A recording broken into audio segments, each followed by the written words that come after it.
আসসালামু আলাইকুম দর্শক, বাংলাদেশ সেনাবাহিনীর গুরুত্বপূর্ণ পদগুলোতে রদবদল হয়েছে সেই ব্যাপারে এবং সেনাবাহিনীর অন্যান্য ব্যাপারে আলোচনা করব। আমাদের সঙ্গে আছেন অবসরপ্রাপ্ত ব্রিগেডিয়ার জেনারেল জনাব হাসিনুর রহমান। আসসালামু আলাইকুম, আপনি কেমন আছেন? ওয়ালাইকুম সালাম। অশেষ ধন্যবাদ, আমি ভালো আছি। আপনি আশা করছি ভালো আছেন। অবশ্যই ভালো আছি। যে প্রশ্নটা হচ্ছে যে সেনাবাহিনীর শীর্ষস্থানীয় পদগুলোতে রদবদল করা হয়েছে, আজ দুপুরে সেনা সদর থেকে সংক্রান্ত আদেশ জারি করা হয়েছে এবং সেনাবাহিনীর চিফ অফ জেনারেল স্টাফ নিয়োগ পেয়েছেন লেফটেন্যান্ট জেনারেল মাইনুর রহমান, যিনি আগে ৮ ডকের জিওসি ছিলেন। তারপরে বর্তমান principal staff officer lieutenant general Kamrul হাসানকে রাষ্ট্রদূত করে পররাষ্ট্র মন্ত্রণালয়ে বদলি করা হয়েছে কেন? আবার নতুন প্রিন্সিপাল স্টাফে নিয়োগ পেয়েছেন জেনারেল মিল মুশফিকুর রহমান, এর আগে তিনি ২৪ পদাতিক ডিভিশনের জিওসি ছিলেন। আবার ইমদাদুল ইসলাম, যিনি মেজর জেনারেল, তাকে ৫৫ পদাতিক ডিভিশন থেকে ইস্ট বেঙ্গল রেজিমেন্টে বদলি করা হয়েছে। আবার ইস্ট বেঙ্গল রেজিমেন্টের কমান্ডেন্ট মেজর জেনারেল ফেরদৌস হাসানকে ২৪ পদাতিক ডিভিশনে বদলি করা হয়েছে। আবার দিল্লি হাইকমিশনে কর্মরত ব্রিগেডিয়ার জেনারেল মোহাম্মদ হাফিজুর রহমানকে মেজর জেনারেল পদে পদোন্নতি দিয়ে ৫৫ পদাতিক ডিভিশন, যেটা খুলনায়, সেটা জিওসি করা হয়েছে। তো সব মিলিয়ে আসলে নতুন সরকার ক্ষমতায় আসছে, বদলি হয় স্বাভাবিক, কিন্তু এই যেই পদোন্নতি বা বদলি, এটাকে আপনি কতটুকু স্বাভাবিক বলে মনে করেন? ভাই, আপনার সাথে এই বিষয় নিয়ে কথা বলতে স্পষ্টকাতর বিষয়, বাট যেটা সত্য সেটাই বলা উচিত। একজন সেনাপ্রধানের আসলে কতটুকু ক্ষমতা এটা বুঝতে হবে, তার কোনো আসলে কোনো ক্ষমতাই নাই।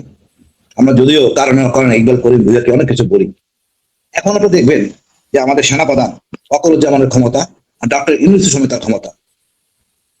জেনারেল ওয়াকারুজ্জামান মেজর পদবী পদ থেকে, অর্থাৎ ৯ সালের পর থেকে অদ্যাবধি উনি কখনো প্রতিকূল পরিবেশে ফেস করেন নাই, কারণ উনি আপন আত্মীয়। এই পদ উনি ১.৫ বছর ছিলেন, ডক্টর ইউনূস ওনাকে অনবোর্ড করতে পারেন নাই, অথবা উনি হন নাই, বা কিছু একটা নিজের মধ্যে একটা বৈরী পরিবেশের জন্য কোনো উন্নয়ন হয় নাই। আপনি ভাবতে পারেন, আপনি কথা বলতেছেন যে মেজর মুশফিক তার পোস্টিং হয়ে গেছে, অর্থাৎ প্রেসিডেন্ট সাইন করে দিয়েছেন, তারপরে এক্সিকিউট করেন সেনা প্রধান। কত বড় ক্ষমতা রাখছেন তিনি। আপনি ভাবতে পারেন আজকের দিনে গণতান্ত্রিক পরিবেশে বিএনপি আছে ক্ষমতায়, এটা করার তার সাহস আছে না? একটু বলার আমি আমি আমি একটু আরেকটু যদি বলি, এখানে নতুন প্রিন্সিপাল স্টাফ অফিসার হিসেবে নিয়োগ পেয়েছেন মেজর জেনারেল মীর মুশফিকুর রহমান, কিন্তু এই মুশফিকুর রহমানকে কি ইউনূসের আমলেও চেষ্টা করা হয়েছিল নিয়োগ দেওয়ার জন্য, যেটা ওয়াকার সাহেব রাজি হন নাই? মানে আপনি কি বলতে চাইছেন? ইউনূসের সময় ওনাকে লেফটেন্যান্ট প্রমোশন দেওয়া হয়েছে, র্যাঙ্কটা লাগাই দেওয়া হয় নাই। ওয়াকার এই চিঠিটা আউট করে নাই সেনা সদর। কেন করলে তাকে তখন সিডিএস বানাইতে হয়। সিডিএস বলে নির্বাচনে একটা কল কাঠিমা চালানোর জন্য, ওই সময় তাকে বানাইলে একটা সমস্যা হয়ে যায়। এখন মনে করেন তাকে প্লেস করার জন্য সরানো হলো আমাদের জেনারেল কামরুলের পোস্টিংটা নিয়ে অনেকের মনে ক্ষোভ থাকতে পারে, আমার মনে খারাপ হয় নাই।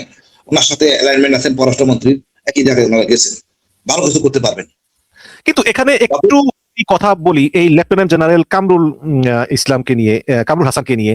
মানে আমি যতটুকু জানি, আমার জানা হয়তো ভুল থাকতে পারে, যে যখন কোন সেনাবাহিনীর অফিসারকে ক্যান্টনমেন্টের পদ থেকে বা ক্ষমতা থেকে সরিয়ে দেওয়া হয়, তাহলে তাকে ওএসডি না করে পররাষ্ট্র মন্ত্রণালয়ে পাঠিয়ে দেওয়া হয়। পররাষ্ট্র মন্ত্রণালয় আসলে তার কাজ কি? কোনো কাজই নাই। তাকে কোনো পোস্টিং দিলে দিল, না দিলে নাই।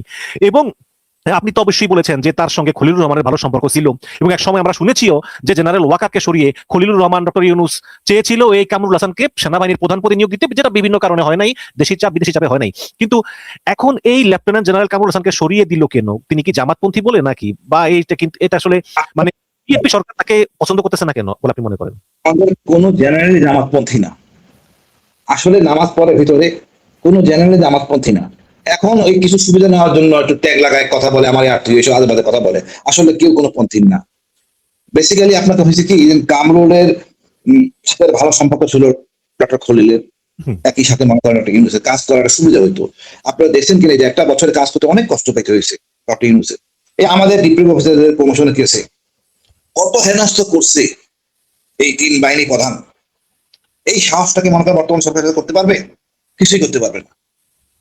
তার প্রতিফলন হলো এইটা, আজকে যে পোস্টিং আমরা দেখতেছেন। এবং এমন একটা বেকায়দায় পড়বেন, প্রকাশায় পড়ছেন যে আমাদের যে এখন defence adviser Shams 21 long course, সেনা প্রধান, আমি ৩ বাহিনী প্রধান 13 লং কোর্স। এখন এটা হলো কি, আপনাকে বুঝতে হবে আপনি আসলে কি, ইউ জাস্ট স্টাফ, প্রধানমন্ত্রীর স্টাফ। আমরা ভাই বহুবার চেষ্টা করছি যে এই ৩ বাহিনী একটা সংস্কার করার জন্য, যেমন আর্টিকেল 45 পরিবর্তন করতে হবে, বাতিল করতে হবে। আমাদের মৌলিক অধিকার নাই, মৌলিক অধিকার না থাকলে যে কোনো লোক যে কোনো ব্যক্তিকে চাকরি থেকে আউট করে দেয়। এটা মনে করেন পাইলট, রাজনৈতিক সিদ্ধান্ত হয়েছে তাকে আউট করে দেওয়া হবে চাকরি থেকে, এটা কারণে তো অনেক টাকা খরচ হয়েছে, এখন সে কোনো বিচার পায় না, আদালতে যেতে পারি না আমরা। এই জন্য বলছিলাম যে ইন্ডিয়াতেও আছে, অন্যান্য দেশেও আছে, আর্টিকেল 45 বাতিল করেন, আমরা সত্য কথা বলতে পারবো, সত্যের পথে থাকতে পারবো। করেন নাই জানেন ওয়াকার। আল ইলিয়াস সাহেব কনভিন্স, অন্যান্য দেশের ফর্মুলা দেওয়া হয়েছে, হি কনভিন্স, এই ওয়াকার জন্য করতে পারি নাই।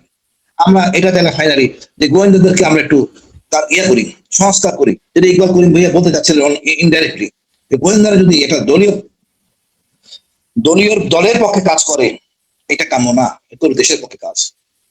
এই যেন ওয়াকার জন্য করতে পারি নাই। উনি যেটাই বুঝছেন উনি ওইটাই বলছেন। আসলে উনি কোনোটা ওনাদের সহযোগী যারা ছিলেন, কিছু ব্রিগেডিয়ার, তারাই তাই করছেন।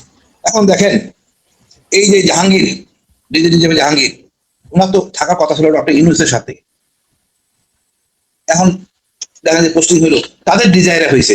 জাহাঙ্গীরের পোস্টিং কি ডক্টর ইউনূস করাইছে? করাই নাই। এই জাহাঙ্গীরকে ডিজিএফআই, ওকে, তাকে পোস্টিং করা হয়েছে মিনিস্ট্রি অফ ফরেন অ্যাফেয়ার্স। কিন্তু নতুন তো ডিজিএফআই হচ্ছে প্রধান বানাইছে কায়সার রশিদ চৌধুরীকে। হ্যাঁ, এটা হবে তো দলীয় সরকারের মানে পছন্দের, তাই করছে। মানে জাহাঙ্গীরকে বাদ দিয়ে এখন কায়সারকে বানাইছে। কায়সার, জাহাঙ্গীর চলে যাবে মিনিস্ট্রি অফ ফরেন অ্যাফেয়ার্স।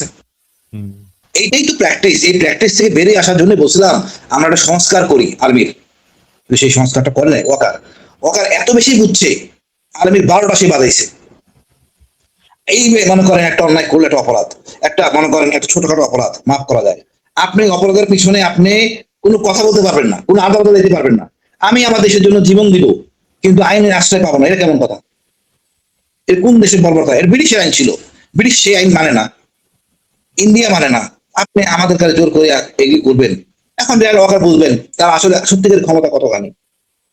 আসলে তার কোনো ক্ষমতাই নাই। তার কোনো মিটিং করতে গেলে, কনফারেন্স করতে গেলে, ওই দিন বাইরে স্টেশনে চিফ দেখে আনতে গেলে তার সম্পূর্ণ পারমিশন নিতে হবে, এটাই নিয়ম। উনি কোনো নিয়মই মানেন না। তাহলে আপনার লাগে যা বুঝলাম যে শেখ হাসিনার আমলে এবং এই তারেক রহমানের আমলে জেনারেল ওয়াকারের তেমন কোনো ক্ষমতা নাই, কিন্তু ইউনূসের আমলে তিনি অনেক ক্ষমতা প্রয়োগ করেছিলেন। না, ইউনূস না, একদম শেখ হাসিনার সময়কালে ইউনূস পর্যন্ত সে কোথাও প্রতিকূল পরিবেশে পড়েন নাই। যা বলছেন এই প্রথম, আর উনি বুঝবেন। আমাদের বলছিলাম তার মানে হচ্ছে তারেক রহমান ওয়াকারুজ্জামানকে চাপে রেখেছেন। চাপে এখনো রাখে নাই, শুরু হয় না এখনো। তারেক রহমান রাখবে না, ওই কর্নার ব্রিগেডিয়ার শামসী রাখবে চাপে। কথা হলো কি ভাই, উনি বাস্তবতার বাইরে ছিলেন, উনি বুঝেন না বাস্তবতাটা কত কঠিন। উনি আপনি দেখেন যারা নাসিম থাকতে চাকরি চলে গেল, কিছু করার ছিল না নাসিমের, ওনার অধীনস্থ অফিসে চলে যাবে, উনি জানেন না। একটা সংস্কার করলে আমরা পারতাম, এই ওয়াকার জন্য করতে পারি নাই। ওয়াকার মানে কি বলবো, আমি ব্রিগেডিয়ার হাসান নাসির, শাহরিয়ার স্যার মিলে আমরা বেশ কয়েকজন অফিসে গেছিলাম যে আর্মিটাকে সংস্কার করা দরকার, আমি গোয়েন্দাকে সংস্কার করা দরকার, আমাদের মৌলিক অধিকার ফিরিয়ে আনা দরকার। কপারেট করে নাই উনি নিজের প্রতি। এখন দেখবেন এই যে নতুন ডিজিএফআই, সে কখনোই প্রশ্রয় দিবে না গুম খুনের ব্যাপারে। একটা গুম খুনের অফিসার সত্য কথা বলে নাই, গড় না আমরা জানি না। এখন দেখবেন অনেক কিছু পরিবর্তন হবে, অনেক কিছু পরিবর্তন হবে। এই মধ্যে অনেকের আশা কি আসবে, সত্য কথা।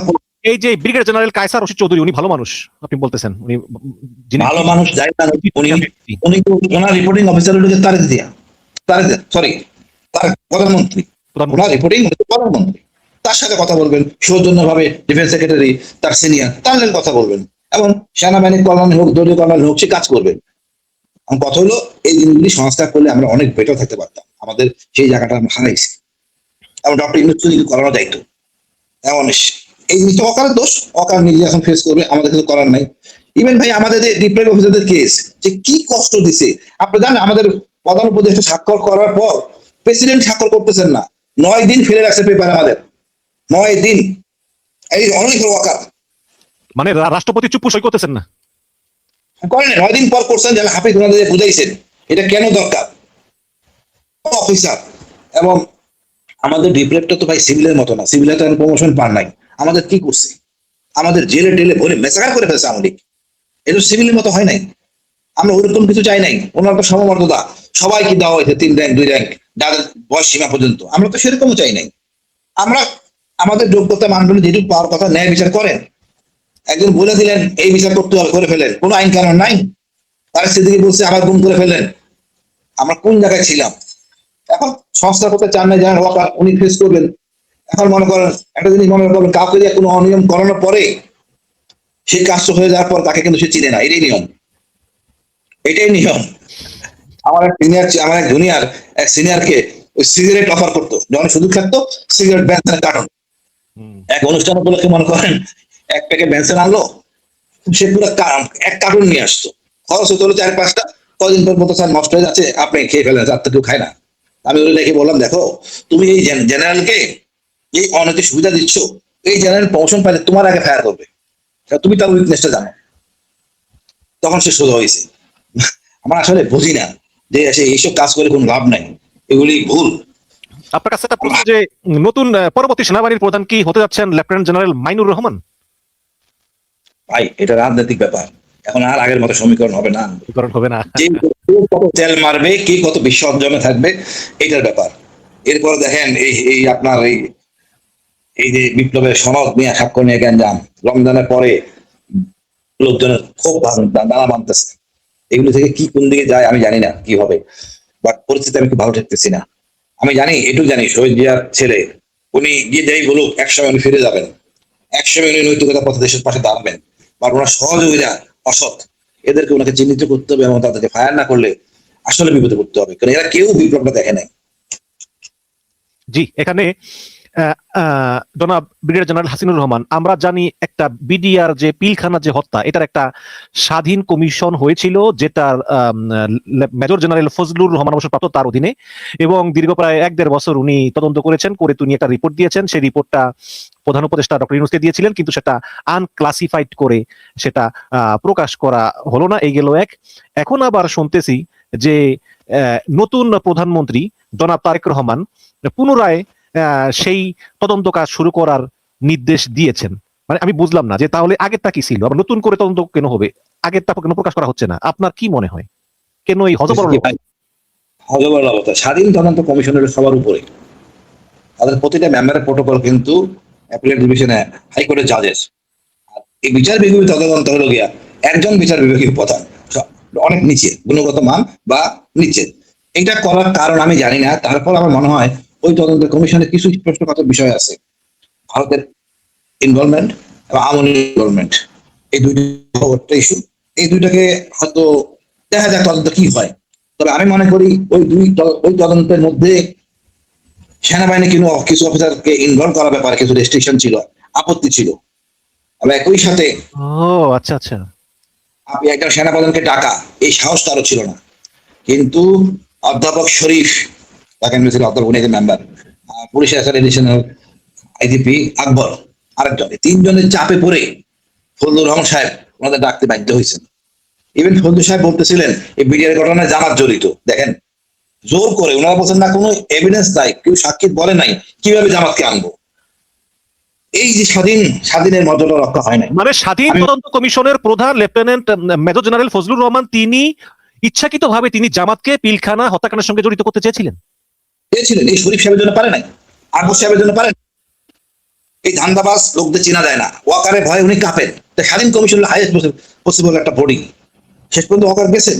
কিন্তু আমরা তো খুশি হয়েছিলাম যে দেশপ্রেমিক মেজর জেনারেল ফজলুর রহমান দায়িত্ব পেয়েছেন, এবার ভালো কিছু একটা হবে, আমরা তো খুশি হয়েছিলাম। ওনার মাথায় সমস্যা আছে ভাই, উনি কি আপনি বলেন 7 সিস্টার দখল করার সময় এখন তদন্ত কর্মকর্তা হিসাবে?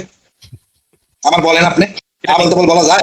এক পদে তো বলতে পারবো না। আমি যেই কথা আপনার সামনে বলবো, যখন আমি ওই রাস্তাঘাটে বলি আর বেশি বলতে পারি, প্রেস ক্লাবে গেলে কন্ট্রোল করে বলি।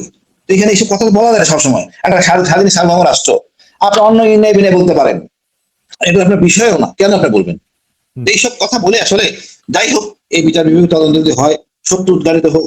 আমার খুব লাগে, যেমন আমাদের রিপ্রেস অফিসারের মধ্যে কিছু জেনারেল আছেন কারণ ছাড়া বাড়ি গেছে ভাই, সিনিয়র ইবনে জামালি, উনি বলছিলেন ফায়ার করো, আদেশ পাওয়া যাচ্ছে না, তোমাদের যা আছে তা দিয়ে আক্রমণ করো।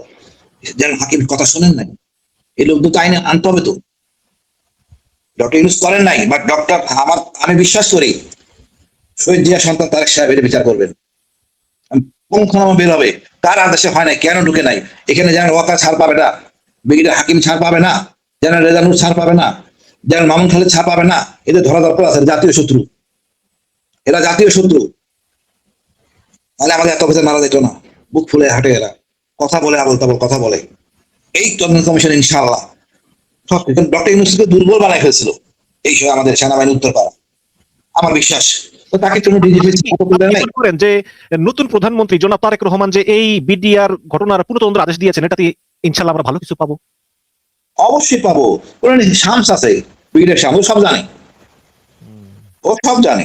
ও তো অত বেশি সিনিয়র না, আমার জুনিয়র, আমাদের সেনাপ্রধানদের junior. He knows everything, approachable officer. আপনি অ্যাপ্রোচ করতে পারেন, বলবেন এবং শুনবেন, এবং এটা তো ডাইন বা হওয়ার কায়দা নাই। আমরা চাই দোষী ব্যক্তি। সেনাবাহিনী চাকরির মধ্যে আপা আপা বলে কোনো জিনিস নাই। এই আপা আপা করে আমাদের সেনাবাহিনী ধ্বংস হয়েছে। আজকে মনে করেন সেনাপ্রধানের যোগ্যতা মানদণ্ডে ওয়াকার খুব ভালো অফিসার, নামাজ পড়ে, সৎ যাবে, কিন্তু তার সহযোগী খারাপ, তার সহযোগী হলো দুষ্ট। আমরা বলছি, আমি আপনাদের বলছি কিনা জানি না, এই নির্বাচনের আগে কেন কারিশমা করতে হলো ডিজিএফআই অফিসার দিয়ে এনে কি কারিশমা এই করেছে? 2-3টা অফিসার আনা হয়েছে পূর্বের লোক, আওয়ামী লীগের সময় তাদেরকে আনা হয়েছে। তারা এই অপকর্ম মিজান, এইসব মিজান, ব্রিগেডিয়ার মিজান কেন দরকার ছিল? জনগণ ভোট দেবে, আমি তাই বিশ্বাস করি। তারপরে যাই হওয়ার হয়েছে। দেখেন বিএনপি আমাদের, জামাতও আমাদের, এক দেশের লোক। আমরা ইন্ডিয়ান হতে চাই, আমরা শহীদ হাতি হতে চাই। আমরা চাই না মাথা নিচু করে থাকার কোনো অবকাশ নাই, আমাদের মাথা উঁচু করে থাকবো, এখানে আমাদের প্রত্যাশা। তো আমি মনে করি এখন আমরা সেনাবাহিনী বুঝবে যে কেন ব্রিগেডিয়ার হাসান নাসির হাসিনদের কথা আমি শুনি নাই, কেন আমরা সংস্কার করলাম না, কেন আমাদের আর্টিকেল 45 চেঞ্জ করলাম না, কার ক্ষতি করলাম। হাসান নাসির সাহেবের পিএনজি কি উঠছে, নাকি ওয়াকার সাহেব না যাওয়া পর্যন্ত চান্স নাই? হাসান নাসির পিএমজি, আরো 3জন অফিসার পিএমজি হয়েছে। গভর্নর মোস্তাফিজকে সে পেনশন পায়, তার পেনশনের উপরে পেনশন বাতিল করে দিছে। কোন ক্ষমতা বলে? যদি মামলা করে এখন সেনাবাহিনী কই যাবে? আমরা তো আগামী সপ্তাহে মামলা করতে যাবো, পিএমজি না উঠায়, পিএমজি না উঠায় মামলা করব, দেখি সেনাবাহিনীর কতখানি ক্ষমতা আছে। সবাই ফেড আপ। আপনার এমন কিছু করবেন না যেন সশস্ত্র বাহিনীর ভাবমূর্তি নষ্ট হয়। আমরা অনেক চেষ্টা করি, বাট ওনারা মনে করেন ওনারা সর্বাধিক সর্বা। এই যে কমিশন বোর্ড হয়েছে, আপনি কি মনে করেন কোনো কিছু অনুমতি নিয়ে করছে? এটাই গণতন্ত্র। আপনার just servant, you know one else. আপনার কিছু করার নাই এখানে। তার মানে হচ্ছে মুদ্রা কথা ব্রিগেডিয়ার জেনারেল হাসিনুর রহমান, যে এই যে এই বদলি পদোন্নতি এগুলো হলো, এগুলো সবকিছুই আসলে ওয়াকার সাহেবের পরামর্শ নেওয়া হয় না, এটা প্রধানমন্ত্রীর কার্যালয় থেকে নির্দেশ গিয়েছে, ওইভাবেই বাস্তবায়ন হয়েছে। অবশ্যই অবশ্যই অবশ্যই অবশ্যই, কোনো সন্দেহ নাই। এবং আমি মনে করি মানদণ্ড সম্পন্ন অফিসারই আসবেন। এটা যে একটা দলীয় খবর ছিল, এই বদমাশগুলো দেখেন কত জেনারেল ঢাকায় ছিল, ডিজিটাল পড়ায় গেছে ভারতে। এটা কি কাম্য? কাম্য না। রাজনৈতিক কারণে এনারা আওয়ামী লীগকে সাপোর্ট করতে পারে, রাজনৈতিক কারণে এরা ভারতকে কিছু বলতে পারে না। সেনাবাহিনী কি করা উচিত, সেই কাজ তারা করে নাই। এখন দেখবেন এই যে গুম খুনের আয়নাগরের মামলাগুলি খুব সুন্দর চলবে ইনশাল্লাহ। ইনশাল্লাহ আমরাও আশাবাদী যে নতুন প্রধানমন্ত্রী তারেক রহমানের নেতৃত্বে সবকিছুই ভালোভাবে হবে। তিনি কিন্তু বলেছেন রুল অফ ল, সুতরাং সব অপরাধের বিচার হবে, সবাই ন্যায় বিচার পাবে, এটাই প্রত্যাশা জনাব ব্রিগেডিয়ার